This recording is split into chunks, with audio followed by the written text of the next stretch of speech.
You may have noticed on lawschool.westlaw.com that there's a practical law button up here. And if you left click on it or access it through this upper left-hand corner drop-down wedge to switch between Westlaw and practical law, you'll see some of these practice areas that mirror those of a very large law firm. And you'll notice that one of them is intellectual property and technology. Why might you want to start with practical law?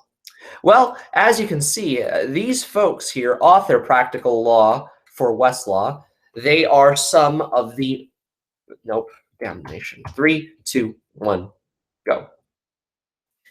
From the lawschool.westlaw.com page, you may have seen this gray button that says practical law, and clicking on it or using that upper left-hand menu to switch between Westlaw and practical law will give you information about any of these practice areas, which mirror those of a very large law firm today. One thing to keep in mind, though, about an area like intellectual property and technology is that it is written by alumni of some of the world's largest law firms and most prestigious corporate law departments. You can see these folks right here. And keep in mind that their expertise is now being brought to bear on writing these resources and helping you out when you tackle an IP problem. You'll notice that these topics here are also organized with resource types over there. You could run a search from the big blue bar, but it's primarily a browse product. I'm going to browse to patent counseling and transactions, or maybe patent litigation. Clicking on one of those actually shows you here some resources, and you can click more resource types over here to broaden them out, that you can use to either gain a very general understanding, overview practice notes, or have very specific best practices and toolkits to tackle.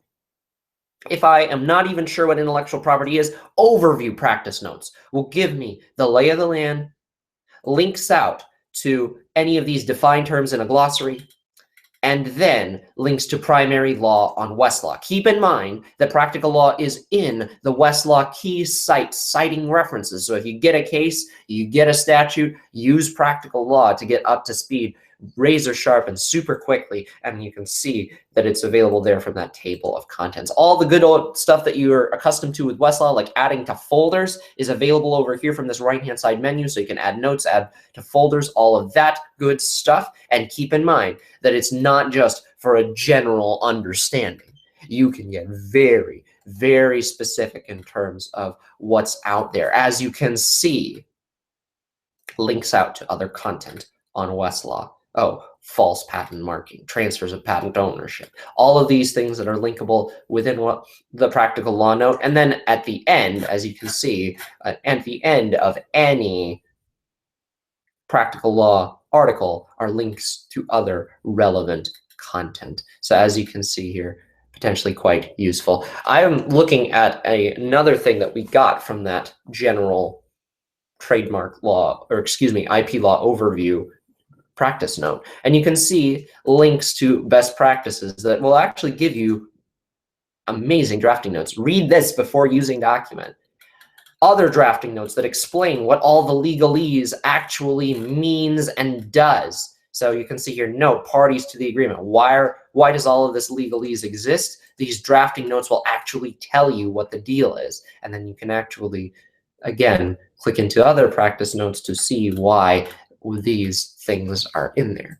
Let's go back to the original search results in practical law. So within IP and technology patent litigation, you can see, as I was saying here, some standard notes, some checklists. Another great place to start is the toolkit, which brings together all of the things that you might need to know and use, for instance, for an initial response to a patent infringement complaint toolkit.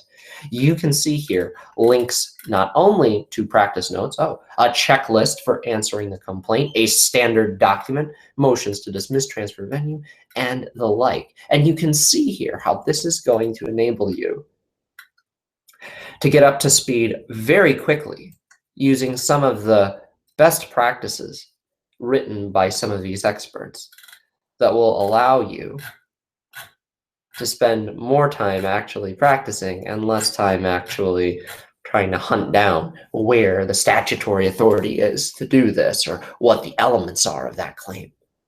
Plenty of other amazing stuff on Practical Law and on Westlaw generally. Contact your Westlaw account manager using that link along the right-hand side. If you're one of my schools, follow at Lindy Hop Lawyer on Twitter. So this guide is being created for the University of Akron. Again, that's at Lindy Hop Lawyer to see what my in-person availability looks like and to drop me a line there. Thank you for watching and have a great day.